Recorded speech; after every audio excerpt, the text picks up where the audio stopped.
Assalamualaikum. Waalaikumsalam. Waalaikumsalam. Waalaikumsalam. Waalaikumsalam.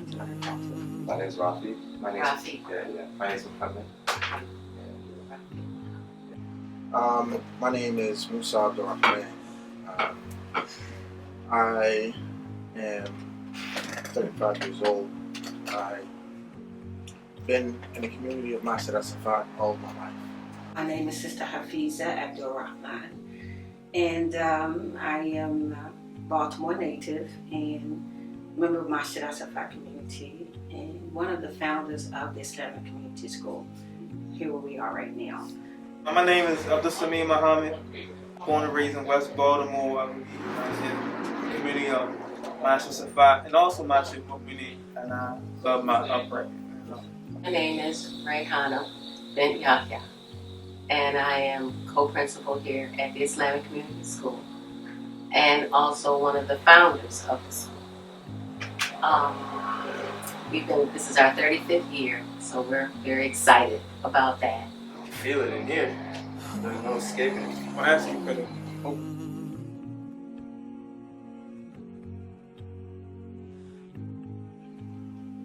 It's a little beyond inspiring when I meet the different people because, just because they were in the Darul Islam movement, so I got to see a lot of obviously the Baltimore pieces, but also some of the New York pieces, as well.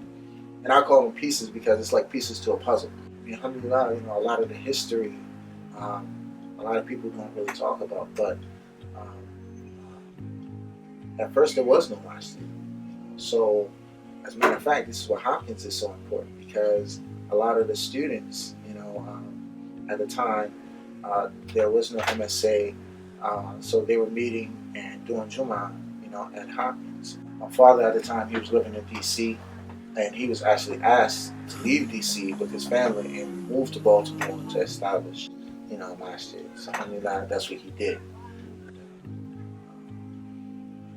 Quite a few other brothers, they decided to do that. And then once the masjid was established, they moved the Musalla from Hopkins to Masjid as-Saffat. And then out of that came Masjid al-Rahman, and then also through the Dawah effort that they were doing here in the city, you had Masjid al-Minun, and then you had Masjid al-Haq. Some years later they came into the deen. So, for me, it's a very proud legacy. Yeah. There were a lot of great positives about the Darul Islam movement, and one was that there was unity among the Jamaats throughout the country. Alhamdulillah, they came into Islam and they basically hit the ground running, which is very different than what we see, happen in the Muslim community today. They came into Islam and said, well, hey, this is what we need to do. We need to start, we have kids, or we're going to have kids, we need a school. We need to have a masjid. We need to take care of the basics, for the community. The parents were teachers, the parents were teachers of the school and the madrasa. My own mother was my teacher in the school, which was a headache for her. What about she for always you? reminds me, you a headache, And I had to I'm not gonna make dua for myself, make dua for her, inshallah. But yeah, the creation of the school, the parent that came about by parents saying that we need to educate our children, and we don't want they didn't want their children in the public school because they understood the public school was in contradiction to what Islam was. Because they grew up in it. Right, They knew exactly. what They knew it was. They were products of it, and they knew what it produced. We had watched our children come into the world, grow up, and now they needed to be educated. Public school was not an option for us. But we knew that there was a need, and the great thing about that is that as a community and the sisters, we got together and said, okay, we need to have a school. And the administration at that time was like, well, we can't start a school. We don't have any teachers. We don't know anything to start a school. And the four of us, the four sisters, Sister Rayhana, Sister Hanan, Sister Shahada, and myself, well, we're going to start a school anyway. We were, I guess you might say we were defiant. We told the brothers, we're doing a school anyway, so you can help us or not help us, but we're going to have this school. And literally, that's what we did. And then they came on board. And so we said, well, let's start out with a nursery or preschool. So we got together and we put a preschool together. There weren't any videos. There was no internet to go click on and see what to do.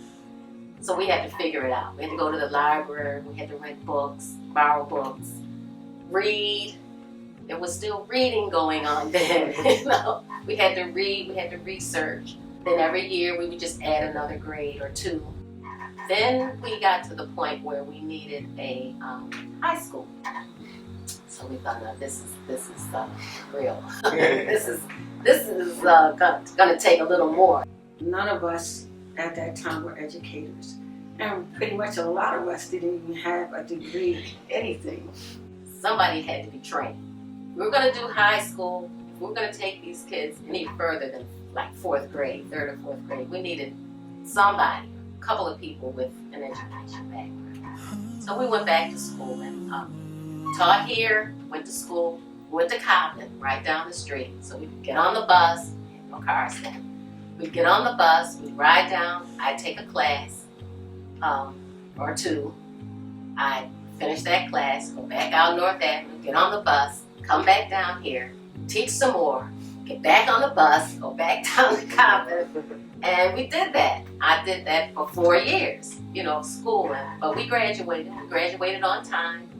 And we were top of our class because we had a focus, we had a goal. Allah was our goal. We wanted to please Him. So when they're in school or they're studying, the rest of the community, we did the cooking, we did, babysitting, and anything we needed to do to help facilitate them going to school, because they're going to school for the community. Without financing, on a volunteer basis, it takes a lot of cooperation, immense amount of cooperation. So a lot of our parents were already in the process of being qualified, or already qualified, or getting qualified, after, like I said, the creation of the school. What that did, that took the community, as far as the indigenous community, it opened our mindset to education on a collegiate level. We need to be educated. And from that spawned where it got to the point where everybody was just expected to go to school and get a degree. You would be hard pressed to find any student that has left Islamic Community School that has not gone on for some type of higher education, either for AA or a BS, or even as we now have students who have their masters, and some students who are now embarking on for their PhD. So it set a precedent within the community how important it is for everybody to be educated.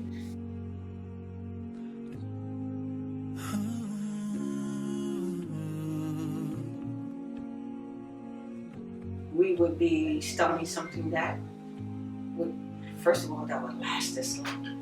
And to this point, as far as we know, be the longest continuous running Islamic school in the United States of America.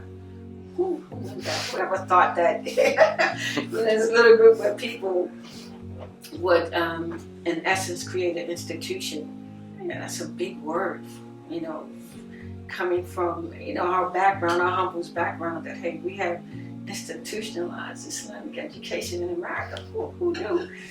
It's proven to be a really work of love, a work of love for Allah, a work of love for the community, a work of love for the children, that you want them to be their very best, the very best that they can. I mean, one of the things that when you meet these people, you find the struggle that they went through, and what they kind of impart on me is the responsibility of what I'm supposed to be on to build on. They basically spent a lot of time laying the groundwork, and so now they've left the responsibility of building the infrastructure, and all of the institutions that are necessary to build an Islamic system. They've left that responsibility up to us, and that's kind of where we come in. It serves really as a lesson for our generation, that it can be done. All we have to do is really endeavor to do the work and let Allah subhanahu wa ta'ala take care of the rest. And making sure that that the masjids are maintained. I mean, it can be done better, it can be done, more thoroughly, but also now it's time to start building the Islamic institutions that are necessary. Hospitals, schools, libraries, all of the things that are necessary for Islam to really begin to grow and flourish here.